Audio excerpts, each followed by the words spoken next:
It's a very Baudelairean story, and the whole Rimbaud thing too, right? To experience every poison, to imbibe every poison, going to the limits and past, chemical and otherwise. That's the archetype present tenfold in Mark Lanegan.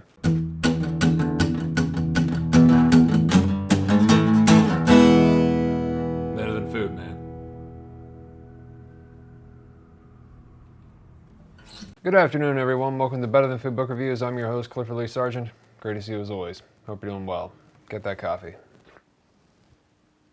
Oh, delicious. How's it going? Good to see you. Mark Lanegan was a spectacular rarity in the music world. Initially the lead singer of the late 80s, early 90s grunge band, Screaming Trees, a favorite of Kurt Cobain, he then went on to produce solo albums with his signature deep baritone, gritty, masculine voice, carved by years of unfiltered cigarettes and tragedy. What I mean when I say he was a rarity is that this guy was the realest deal. He grew up in eastern Washington, the Yakima area. It's like high desert in a town called Ellensburg. I've never been there. I've been to Yakima, but not there. But I can imagine small town Washington, having lived in it for a while, you know, rough, rural, and pervasive with violence. This is his bleak and beautiful memoir, Sing Backwards and Weep, published in 2020. There's an interesting series of events that led to this review. This book was sent to me by a friend and patron, Matthew. Thanks a bunch, man. I really appreciate it. Matthew spoke very highly of it, and he sent it to me a while back. So I received the book, right? Fast forward a little bit. I've put off reading it to finish up other reviews. And after one review, I can't remember which one, last year, later in the year, a charming fellow, now friend, Roberto Bentivegna, reached out to me to talk about books and adaptations, as he's a professional screenwriter. And it seemed like we had some crossover in taste, which is cool. He wrote the screenplay for the recently released film House of Gucci, which had Lady Gaga and Adam Driver and Jared Leto and Al Pacino and Jeremy Irons. I was like, whoa, okay, cool. Okay, fast forward a bit again this year. Matthew, who originally sent me the book, is circling back to see if I'll get to it soon. And I say, okay, I'll get to it soon here. And I make the plan to. Later that month, I put it on my to be read for 2022. And then shortly after that, Matthew writes to me to inform me that Mark Lanegan has passed away. And it turns out that Roberto Bentivegna, the screenwriter, was a friend of Mark Lanegan. Turns out Roberto was listed in the acknowledgement section of Mark's book. So I asked if he'd come on the show to tell a Mark story, and he kindly accepted. That will start after the review, and if you want to skip to that, I've linked to it in the description below. There are also many links down there to Mark's music and, you know, plenty of great live performances, some of which are mentioned in the book, which is very interesting to watch them after you've read the book, because you know what's happening behind the scenes, which is insane. So, but first, really quick, today's video is sponsored by the Ridge Wallet. These things are awesome. They are light, sleek, industrial, beautiful little pieces of minimalist modern design. Very easy to use, holds up to 12 cards plus room for cash on the back. These are made to easily go into your front pocket, not your back pocket. Do not sit on these, please. Very tough, very durable, meant for long-lasting use. You know, they're so small and unobtrusive, you would think you'd lose it all the time, but I never have, not once. It just simplifies everything, and these days, I just prefer simple.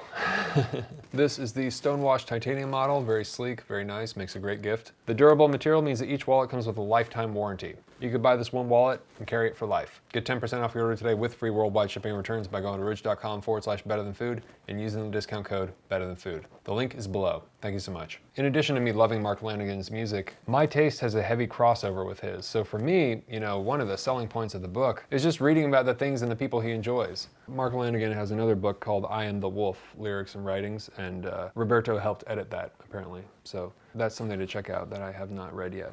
But it says here in the beginning, as a dedication for Tony and all my other absent friends.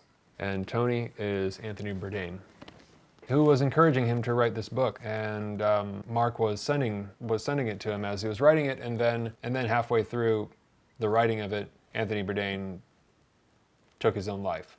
So, yeah. It's a dark story. It's a dark time. It's bleak, but it's beautiful. Yeah, it doesn't hold back. It's pretty raw, and it's just genuinely tragic. What can I say? Yeah, but that's definitely not the only friend of Mark Lanegan's to die. His other absent friends, unfortunately, are myriad. This book is in many ways a memorial, or maybe a memoir as elegy for so many friends of his that have died. And you'll recognize them. There are so many iconic supporting actors to the film of Mark Lanegan's life. Dylan Carlson of the band Earth, who I saw open solo at the art house movie theater Cinefamily in Los Angeles a few years back for a screening of Bring Me the Head of Alfredo Garcia by Sam Peckinpah. with Warren Oates in a white suit, which was fucking dope. Both Dylan solo by himself up there with the guitar and the film. The film was amazing. But Lanegan lived with Dylan. They were roommates in the early 90s in this rundown house in Seattle. And in the book he says the sound from Earth practicing in the basement. Earth was, you know, they kind of, I think, started drone metal, if I'm not mistaken. I think as Lanegan mentions in the book. The sound from them practicing would move his bed, you know, upstairs in his bedroom across the room as he was sleeping in it. You know, so he'd go to sleep in one area and he'd wake up and his bed would be in a totally different area. It's really quite incredible, all this music around the era. You know, if you like the grunge music era, Alice in Chains, Nirvana, Soundgarden, and a lot of the other great stuff that was happening around the time, the Gun Club and Jeffrey Lee Pierce and Nick Cave, you're gonna really enjoy this book. It is one of the darkest memoirs I've read, maybe the one that depicts the experience of being addicted to heroin in the most unromantic, Sisyphean, marathon, desperate, futile way I've ever read. It's just this Sisyphean treadmill, something impossible to sustain. The book itself is a crime novel as much as a memoir, and an ode to Lanegan's friends and heroes. Some of them criminally unsung and heroes of my own, such as Jeffrey Lee Pierce, lead singer of the Gun Club. One of the greatest bands I've ever heard. I'll just leave it at that. There's a whole chapter dedicated to him. So from a young age, Lanegan was ingesting copious amounts of substances. Whatever he could get his hands on in small town Washington, it seemed. I think he was known as a town drunk before he was even able to legally drink. Getting drunk, riding on his motorcycle, and blacking out, waking up and having no idea how he got to the location he wakes up in. Really kind of pushing the envelope often. That didn't change for a long, long time, it seems, which, you know, makes for great stories, but a very, very difficult life. So he meets these guys, these guitarists in town, the Connor brothers, and they start screaming trees. And that's basically what he describes as his ticket out of, you know, kind of small town Pacific Northwest hell, which is pretty bad, I gotta say. If you I've lived there, man. It's not a good place to be. It's not a good place to be. Yeah, it's a dark place. But this propels him into a whole different kind of world and hell. One of increasingly heavy drug use, eventually getting to the level of the absurd. The sheer work and effort he puts into maintaining a heroin addiction while maintaining a band is astounding. Somebody said, nobody works as hard as a crack addict. You can see that in the book when he's cooking up and addicted to crack. These people work hard. The consequences for not working hard and getting what you need and getting high are abysmal on a level that is kind of unfathomable. The only thing I could probably compare it to, that I've witnessed, not experienced, would be something like the after effects of chemotherapy, radiation treatment for cancer. How Lanegan describes it is like a whole different, I mean, it's dark. I mean, it's like satanic. But the stories are darkly comedic, you know? Very self-deprecating, intense, and definitely entertaining. Definitely entertaining. Sometimes you just kind of gotta like marvel, like kind of he is in the middle of these stories, like just sort of like marveling at like how did I get here? And how did all of this happen? It's really quite incredible. Life is not boring. It turns into like kind of like a crime story at some points. The best example of this is when he's in Seattle, and in his crack years, at one point, he works out this deal with a woman he knows named Shadow. And he doesn't know her by any other name. She's this woman in Seattle who is eventually murdered by a serial killer. Very tragic. But they develop a whole routine wherein she lures Johns off the street up to Mark's apartment where she's staying, and he hides in the apartment with a gun, and then they rob them after she brings him in. It's one way to make money. It was the 90s, man. I don't know. Bourdain's trajectory sounded similar, and I thought that was bad, you know? Even Bourdain's rock bottom doesn't compare to Mark's rock bottom, wherein he actually becomes homeless. And when I say homeless, I don't mean like he's crashing in his parents' basement homeless. I mean like fishing a tarp out of the garbage and sleeping in the place they call the jungle near the side of the freeway homeless. I mean like homeless. And that's interesting because he's saved in a way by Courtney Love. That's after Kurt's death, which is a prominent event in the book, and in a way kind of starts the whole downward spiral, and where the book finishes with another death, which I'm sure you can guess, but I'll try not to spoil it. So Lanegan has been to the 9 circles of hell and back, mostly of his own making, but not always, to give us insight and wisdom. He is our modern day Dante. as he puts it, traveling through 1,000 miles of midnight. Isn't that a great line?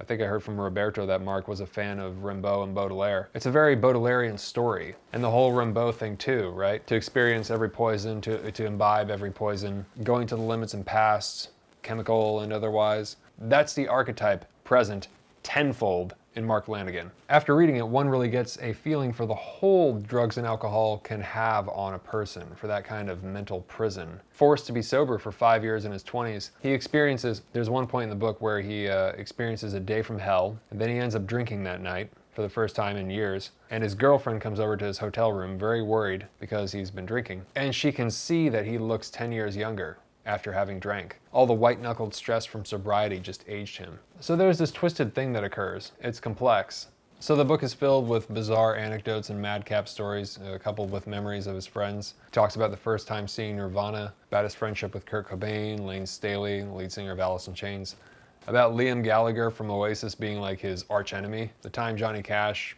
complimented him, and all these terrific musicians, many of them gone. One of my favorite moments from the book is when he's waiting to go on Letterman, shooting up and listening to Wild in Blue by Suicide.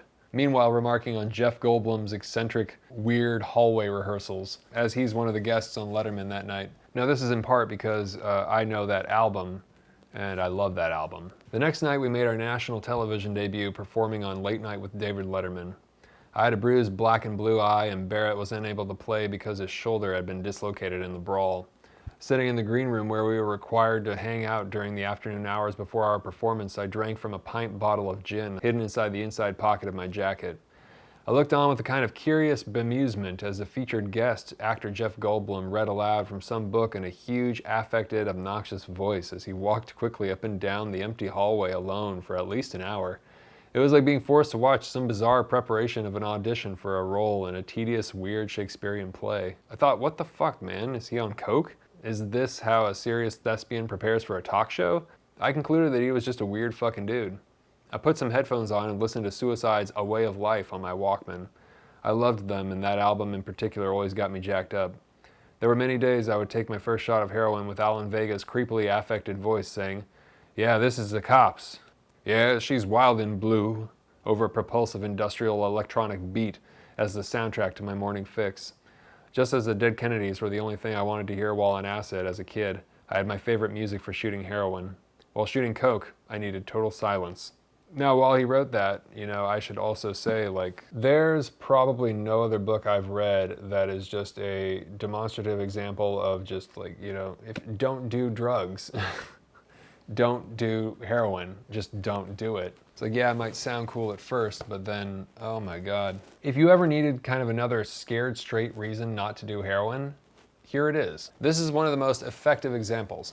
He describes the withdrawals at one point in a blizzard-covered Denver hotel room, even after Kurt has sent him kind of like an emergency FedEx package with a bag of heroin hidden in a bag of coffee that will never arrive because of the previously mentioned blizzard, the storm. He describes these withdrawals as akin to being gang-fucked nonstop by Satan's hordes for 3 full days and nights, and not in a good way. He never romanticizes heroin. He talks about what he enjoyed doing, like the suicide moment right there, but he really describes the day-to-day need, the addictive quality of it, the kind of essential nature of getting the fix every day, and the immense consequences when one doesn't get it.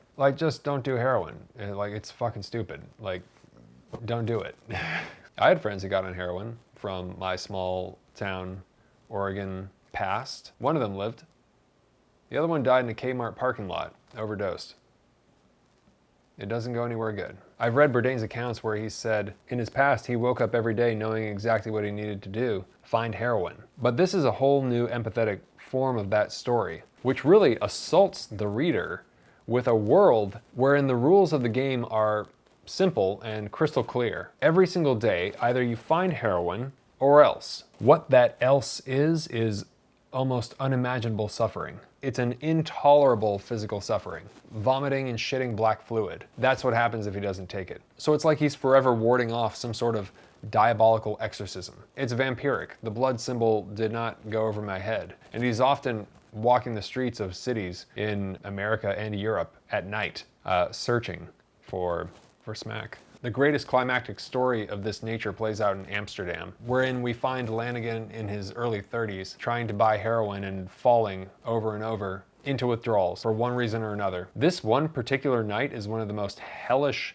stories of endurance I've read since Knut Hamsun's Hunger. But that was fiction. Painful doesn't even begin to describe it. The entire thing is kind of a deep, dark comedy sometimes. Something akin to Mike Leigh's Naked meets Trainspotting, except with a, kind of a early 90s Seattle scene music soundtrack. Incredible. Literally incredible, as in it's like difficult to believe. The sheer culmination of physical and psychic beatings one body can take is jaw-dropping. And to top it off with that whole vampire metaphor, Mark's savior, in this particular instance, who finally relieves him of the hideous withdrawals in the aforementioned story, is named Brahm, like Stoker. I don't know.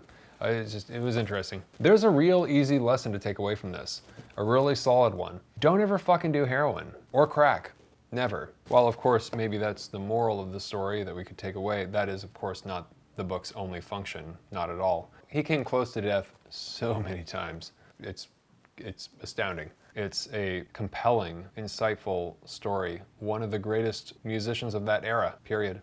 It's raw, unflinching, emotionally devastating, and beautiful. And in its own way, inspiring. In that it depicts just how much one person can transcend. How much a person can live through and come back from. Better than food. Rest in peace, Mark Lanegan. And now I hope you enjoy the talk I had with Roberto Bentivegna. Thank you very much, Roberto, for coming on. Roberto Bentivegna is a professional filmmaker, screenwriter who recently wrote the film House of Gucci. Well, it recently came out, but that is your most recent film that was released. Am I correct? That's correct. Yeah. It's my most recent and my first film that was released, because I worked on a lot of things that never got made. So fantastic. This was my first produced credit. Excellent. Wonderful. It was awesome because you reached out recently because I believe that you saw a video on the show, and you just reached out and we were talking about books. And and an interesting coincidence had happened. A patron of mine had sent me Mark Lanegan's memoir, Sing Backward and Weep. And he was pressing me to read it, and I was putting it off for a while. And I started reading it, I believe. And, or I had agreed to start reading it, one or the other. And suddenly I got the horrific news that Mark had passed away. And it just so happened that he was a friend of yours. And lo and behold, while I'm reading the book, in the acknowledgments section, there's your name. And so a hell of a coincidence. So everybody, I just basically wanted to have Roberto on to talk a little bit about his relationship with Mark, and maybe tell us a story or an anecdote if you're up for it. And I really appreciate you doing it, man. So thank you very much. Sure. Yeah. Well, I guess I'll just start with my history with Mark, and I feel like there's two Marks in my life. There's the musician, and then there's my older brother, Mark. And the musician is someone that I adored as a kid, growing up. He was someone that really spoke to me, as he did to so many people. And specifically, there was a record that came out called Field Songs. And I remember using a lot of his songs in my student films at Emerson College in Boston. I would just throw the music over whatever the fuck I was shooting, because it was so beautiful and so evocative that it made everything look better, And so, he was always with me musically.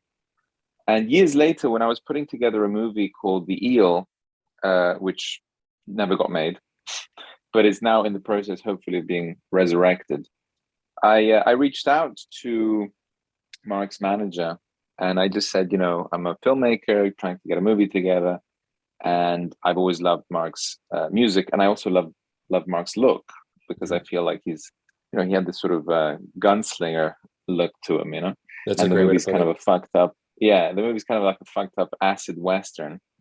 And I remember, like, in the 70s, there was all those great Peckinpah westerns, and movies where people like Bob Dylan and Chris Christopherson would show up, and Jim Jarmusch put Iggy Pop in Dead Man, and I feel like there's a tradition there of putting rock stars in westerns. So my choice was Mark Lanegan, and I met him for a coffee in Silver Lake in Los Angeles, and I had quit smoking.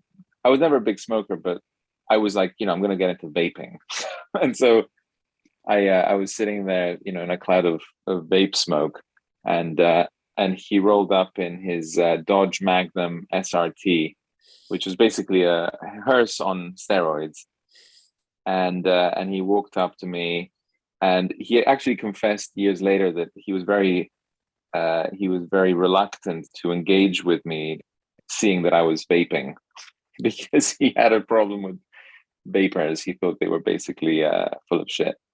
And he had stopped smoking at that time, and then he'd pick it up again. But so we started talking, and he loved the script, and I never like fanboyed over him, like I didn't sort of want to give off that vibe. It was more just a question of just getting to know each other, and there were just so many things that that we had in common, like so many passions, whether it was food, music, movies, art, clothing. It was just, it was a very kind of a very fast and very intense friendship. I became really close with his wife, Shelley. He had 3 dogs and 2 cats, 2 hairless cats that were by far the best cats I've ever met.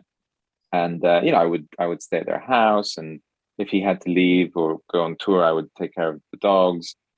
And he became family, he was either my older brother or my fucked up uncle, or, the rock star father I never had. I don't know where he fits, but he's somebody that I adored, and I had some of the best conversations of my life with him. And, we live in a world where obviously everything's recorded, emails, text messages, photos, everything's, on our fucking things here. And this is the one time that I'm happy that we have these devices, because when he passed away, I was shocked, but I also immediately started going over our emails and text messages, and it really felt like he was still with me, And I'm sure a lot of his friends and people close to him feel the same way.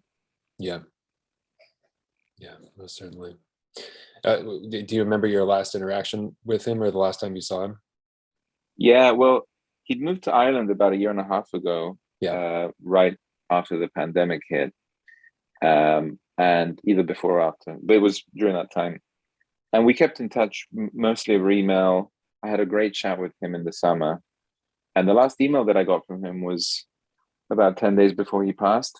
Wow. And it was about House of Gucci. Really? He'd seen the film and he loved it, and it was just a big, it was a big moment of pride for me, because he was so supportive of my work for so many years. With all the kicks in the teeth that I'd received professionally, he was always, pulling me back up again, and that meant a lot to me. That he'd seen the film.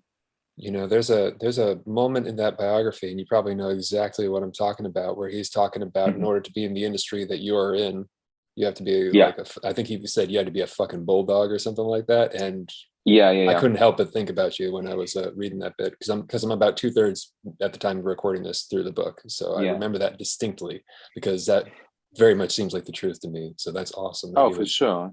So supportive. Yeah, and he was very he was a very practical dude. I mean, he knew, he'd seen so many friends of his try and break through, and he knew how difficult it was, and he never once sort of questioned what I was doing. Like, he read everything I wrote. I sent him everything I had written and was writing, and he was just so positive all the time. He was more positive about me than he was about himself sometimes, which I think is natural. Like, you tend to sort of push other people forward, and sometimes you yourself are sort of second guessing what you're doing or whatever. Definitely. Yeah, you get that vibe from the biography too. Like, you had this kind of like self-deprecation. Which is. But it's funny because. Yeah. Sorry to jump in. No. Reading the book, but also talking to his friends and obviously there's a lot of anecdotes and Mm-hmm. remembrances coming out, and I feel like a lot of his really close friends shared this kind of relationship with him, where he was sort of like a grizzled old brother or a mentor, somebody that you could really talk to. Mm-hmm. And he was a fantastic listener. I mean, I think actually his sister wrote a beautiful memorial. Mm-hmm. I think that's the word, on the Ellensburg newspaper. Oh wow. And it was, and she mentioned how he would sort of, when you told him something sort of serious or important, he would listen, and then there was like this long silence, and then he would say what he thought. But it was like, there was something about that was very thoughtful. He wasn't someone that just blabbered on. Like when he spoke, it was usually, he was also fucking funny as shit. Like we had some really funny laughs. I mean, one of the funniest moments was when we went to a satanic play. And I didn't know this, but Aleister Crowley wrote plays. I didn't know that either. Yeah, well, I guess the one play he wrote was the one that we went to see. There's a reason he didn't do any others. And all of a sudden, Meatloaf came on somebody's car stereo, like outside, and it was "I Would Do Anything for Love." And I was just telling Mark, I was like, man, every time I listen to that lyric, I imagine Meatloaf, may he rest in peace, lying in bed naked with a hooker who's about to take a shit on him. And he says, "I'll do anything for love, but I won't do that." And when I said that, Mark just started fucking laughing so hard. He told me he'd pissed his pants. Because there was something about that image of Meatloaf lying in bed, just going like, I can't do that. I'll do anything for love, but I won't do that. And it was just such a funny image, like seeing Mark, completely lose it in a satanic play whilst listening to Meatloaf. It was like a great combination. That's absolutely one of the greatest stories I think I've ever heard. There's that whole thing about one of his bandmates looking like Meatloaf from the book too, where he gives that guy shit all the time. He's like, like telling people that it's actually Meatloaf at this place. The guy's like so pissed because all these people swarm around. Oh man. So that just, he also hated Billy Joel. Like, yes. Yeah. I mean, he had I think he had a death wish for Billy Joel. I never understood why. Like, I feel like something bad happened whilst he was listening to Billy Joel. Maybe there's some sort of psychic connection to his music. Because I actually don't mind Billy Joel, but I personally get it. Yeah, but that's just me. maybe not, but maybe not to the level of Mark. But you don't like bottle of red, bottle of white. Yeah. No. Makes me want to drink myself into a stupor every time I listen to that song. Is that the desired effect? Well, I mean, I love that you told the story with a lot of humor. Because I listened to that other fairly, well, not super long, but that interview he did with I forget the other Joseph musicians. Arthur. Yes, Joseph Arthur. I had that in my head. I wasn't sure if that was correct though. He's a great painter, by the way. Yeah, he's a great painter. Oh, okay. Yeah, he they seem to just get along famously, and there was so that was a much great interview. Yeah. It was, the laughter in there was so authentic. Like, I mean, like serious, like just simple, like good-natured humor. And so I got this, kind of impression of Mark. He's actually, for all like kind of like serious and kind of like melancholy cliches maybe that could be said about the music. He's actually a very funny guy. And when he wanted to be and when he felt comfortable enough. I mean, it's funny, like I never felt for a second intimidated by him, but I could see with other people. I mean, when he wanted to turn on the darkness, it was blinding. Blinding darkness, most definitely. But, I mean, it's present in the book, most definitely. It's a very harrowing story. I'm not finished with it yet, but man, I haven't even gotten to the Oasis chapter, which is apparently notorious. But did you help him with the book? Was he was sending it to you while he was writing it? Yeah, wonderful. Well, he worked with a wonderful writer called Mishka Shubali. Yep. Who who helped him put it together. Yeah. But he'd send me chapters as he was writing them, and just for feedback and just to share it. Really, I don't think I was never like in a position to give him notes on it, because it was it was too personal. Yeah. And I just also thought it was so fucking cool, and it was so beautifully written, and so it was like a music. Like his big thing was he didn't want it to be a music biography. Right. He hated the sort of biopic cliches of music movies, and he hated those cliches in books as well. Yeah. And so I remember, like, when we talked about the idea originally that he was going to write it, and Anthony Bourdain was the one who really pushed him into it. Yeah. But I remember telling him, like, there was a great autobiography by Charles Mingus called Beneath the Underdog. I got that on the shelf. I got to read that. I was looking at that the other day. It's one of my favorite books. Oh, fabulous. And I just remember telling him, I was like, that should be the North Star, because it's about, it's not just music. It's about sex and drugs and race and funny anecdotes and fucked up shit. And, it just happens to be about a musician, but, so I like to think that he, that struck a chord with him. Totally. But I worked with him on another book called I Am the Wolf. Yeah. Which was the first book he published. It was a collection of his lyrics, and I edited that. Nice. Yeah. Nice. Did you have a I got to ask if you had a favorite part of Sing Backwards and Weep? Well, I really thought, and I it's probably not, it's not the funny stuff, but like, the thing where he's ripping off Johns with the black prostitute. That was an amazing. That's when it really went to like crime story or crime film territory. I mean, that's like something out of a Jim Thompson novel. It was incredible. Like full on like he just Jim like Thompson. Did it. Like it was almost like he was just like ready for like that next step, and he just like entered into that world where they're doing. He's got the gun and they're ripping dudes off every day. Like that shit was crazy. And so I just saw that really kind of ignited my curiosity, my imagination, just that relationship between him and that woman. Yeah. Who disappeared. And she vanished. Well, I think he might have, I think he implied that she might have been murdered by a serial killer. I think there was, I mean, I'll have to. I can't quite remember. I'll have to revisit. I remember. I'm pretty sure there was. Yeah, there was like some sort of. I also love. I love all the stuff with Lane Staley.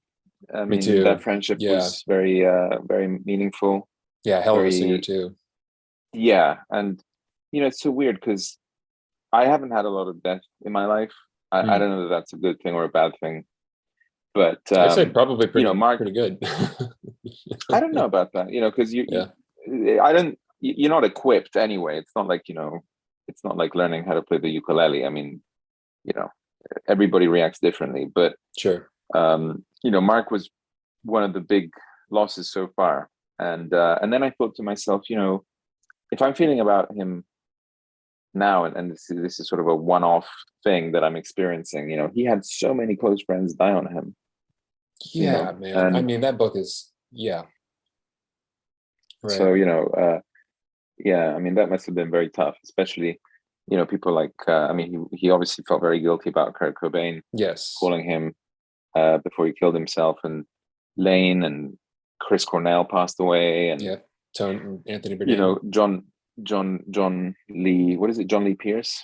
Jeffrey Lee Pierce, who I absolutely love. I felt a real affinity for that chapter because I love the Gun Club and loved the Gun Club. Awesome. I had, about 10 years ago, Miami's a great record. Miami's a great record. The Fire of Love's a great record. Fucking Jeffrey Lee Pierce was a big deal for me. And so I really... That's great. I didn't know that. I absolutely loved them. And I have to tell you, man, yeah, unfortunately, I discovered your channel and what you do very recently. Yeah. And I love it, by the way. You're doing Thank you. Something wonderful, and it's sort of like a PSA for intelligence. You're very, very kind. Thank you very much.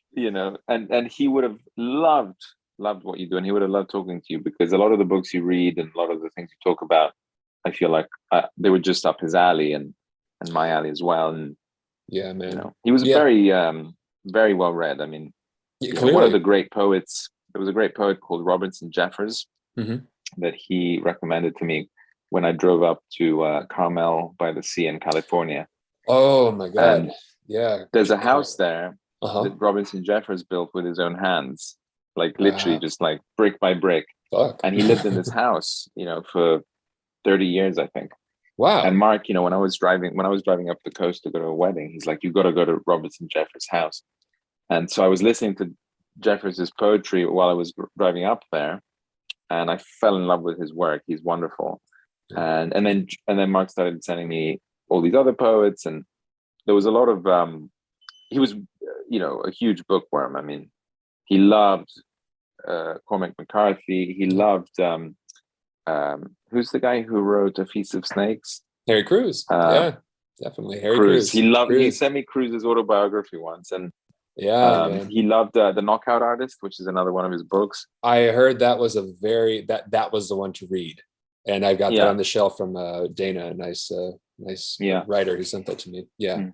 And then The Fatal Shore, he really loved The Fatal Shore, which is No shit. I got that a on my book shelf too. about Fuck. God, there you go, I I'm know. really like, dude, Yeah. it's such a shame. We all should have gotten drinks and just there would have been so much I fucking know. overlap. It's ridiculous.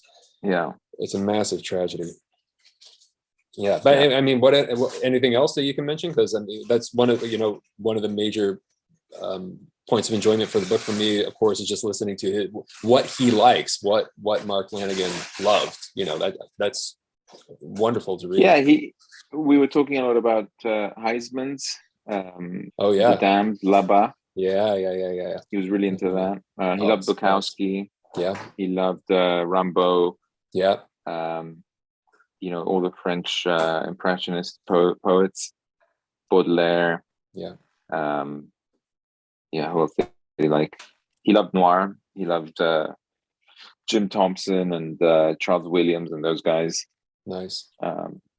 Yeah, I mean, he was a voracious reader, eater, film watcher, art aficionado. I mean, he was just it was all, you know, enriching him and inspiring him. And you know, it's funny because I think some people misunderstood his vibe, you know, and of course he had trouble with drugs and all of that, but he was one of the most loving and lively people I've ever met.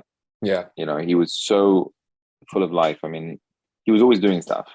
You know, he was always wanting to go out there and you know, eat at a new restaurant or go to a new exhibit, or you know, and so yeah, I think it's interesting when you kind of break down these misconceptions about people, you know. Yeah, he really knew a lot of people as well. Like he knew like the stories. I mean, his travels and everything. And he no matter how heavy the drug use is, he always seemed to be doing something and really trying to in some way kind of push forward, even when it got like really bad. Well, driven, I guess. Yeah, I think that's that was his constitution. Right. He just had this amazing ability to be alive, aware, and to not let it completely erase him. Right. And yeah, it's interesting because some people do drugs and they just completely, you know, become invisible. I think his creativity and his energy were so strong that it overcame whatever effects. Obviously, you know, if you're doing downers, it's different. But I mean, you know, whatever he was doing, he managed to kind of neutralize, you know. Yeah, totally. And you can hear, like you were talking about, you know, how he appreciated so many different authors and artists. You hear that in the music, I think, and especially in the kind of progression, which he's got quite a lengthy body of work. You know, it's impressive, his output. Very lengthy. Yeah. And it's great. And I'm still working my way through it. I love Bubblegum. Yeah. And I really enjoyed his first album, his Oh, Whiskey for solo the Holy album. Ghost. Actually, the one Oh, the before Wine that. Machine. Yeah. I'm working through Whiskey Yeah. for the Holy Ghost right now, and Yeah. but do you have a favorite album of his? Would it be the one that you used for the eel, or maybe not Well, that, but the one that really got me into his music, I guess. But there's a specific song that I just adore, and I listened to it so much when he passed away, which, it's this weird thing. It's like, do you throw yourself into the memory, or do you kind of step back, and you know what I mean? It's like, Mhm. either way, it's going to be painful. But it's called Kimiko's Dream House, Mm. and it was actually co-written with Jeffrey D. Pierce of Gun Club. Wow. And it's just such a gorgeous, gorgeous song. I mean, it's just insanely beautiful.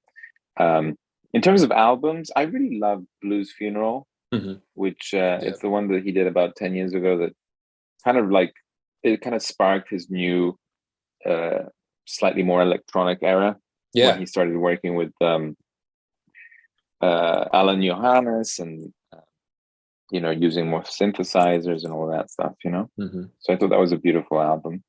Yeah. Likewise. But he never made a bad record. I mean, he, even the stuff that's a little bit sort of wild, and he did a thing a couple of years ago. I can't remember the title, but he went off and did some kind of abstract work, and it was always really interesting. Yeah. I mean, his voice could do no wrong. Totally. No, I mean, like Ode to Sad Disco off that album is such like a Yeah, fucking banging track, and it's like totally, it yeah, just kind of like blew me away the first time I heard that. I was like, holy shit, this is like a super like courageous direction to go in, and it fucking like yeah. worked. Like I was like, that man, that's like a fucking, it's like maybe not a pop song, but like I could fucking like dance to that shit. Like that was amazing. Yeah, I mean, he was inspired by a movie called The Pusher, Oh yeah, which yeah, is a which I never saw. Was that Refn? that was Nicholas Winding Refn. Yeah, Yeah, yeah. I never saw. I meant to he watch made that. 3 movies.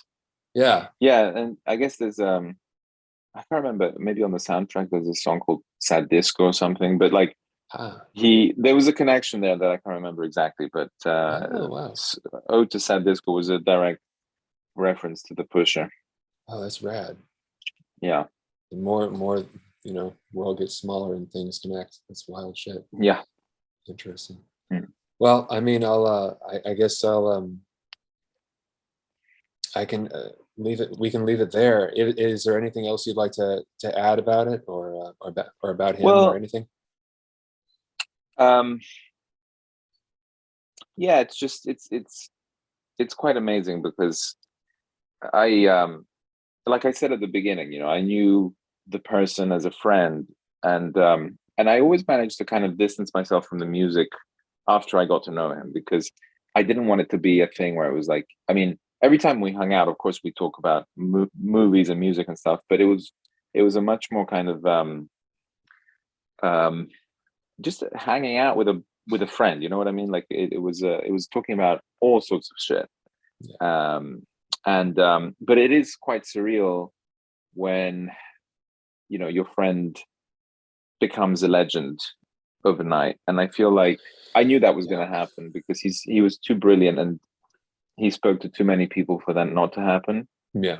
But it's like, you're sort of delivering this person over to history in a way. I mean, you're sort of saying, okay, like, the secret's out, and that's a beautiful thing. I wish the secret had been out before he passed away, because I think he knew he was great when people told him, but like most great people, he doubted himself, of course, and Hmm. some concerts were emptier than others, and some cities gave less of a fuck than others, and Hmm. of course, if you're an artist, you need that fuel, and he found that fuel. Like, there was always, even when he was really down, there was always like, he'd go to a new city or something, and they would flock to see him. So it wasn't it wasn't always doom and gloom. But I just really hope now that people discover his work, Yeah. and that, in a bittersweet kind of way, that he joins the greats, which is where he belongs. People like Nick Drake and Leonard Cohen and Tim Buckley, people that he admired as a singer-songwriter. And I think that's the company that he would want to be in rather than the Nirvanas and the Alice in Chains. I think he really thought of himself more as a musical poet rather than a grunge rock star. And, you know, I know he's cringing wherever he is. He's cringing every time somebody says ex-singer of Screaming Trees. You know, well, yeah, that's the last thing he wanted to be known as. And yes, I just really miss him, man. Like, I really miss him. I was so lucky to know him. He was he was such an important part of my life. I haven't spoken to many people about him. You know, I've been very kind of melancholic and mournful. So chatting to you is really great, really helpful. And you know, yeah, man, Mark Lanegan forever. I mean, he's going to be with us till we pass. I mean, you know, the music's always going to be there. Yes, it is. Yes, and you know, it's my pleasure to have you on, and I'm so thankful that you came on and just chatted about him a bit. Of course, absolutely. And I do hope, and I hope this, of course, and I hope this at least gets some people to listen to him, because you know, you're right. I feel criminally underappreciated in his lifetime is not an exaggeration in the slightest. Yeah. And he's a wonderful musician, artist, and human being. So yeah. Agreed. Yeah.